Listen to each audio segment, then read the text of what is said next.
சென்னை அடுத்த குரோம்பேட்டை நவபாஷண தண்டாயுதபாணி கோயிலில் உள்ள முருகன் சிலை சுரண்டப்பட்டதா என்பது குறித்து இன்று ஆய்வு செய்யப்பட உள்ளது. குரோம்பேட்டை அடுத்த அஸ்தினாபுரத்தில் நவபாஷண தண்டாயுதபாணி கோயில் அமைந்துள்ளது. தனியாரால் நிர்வகிக்கப்படும் இந்த கோயிலில் நவபாஷாணத்தால் ஆன முருகன் சிலை உள்ளது.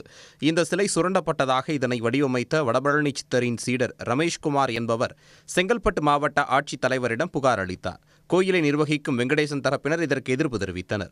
இதையடுத்து கடந்த சில நாட்களுக்கு முன் கோயிலில் ஆய்வு செய்ய பல்லாவரம் வட்டாட்சியர் சென்றபோது புகார் அளித்தவர்களுக்கும் கோயிலை நிர்வகிப்பவர்களுக்கும் இடையே வாக்குவாதம் ஏற்பட்டது.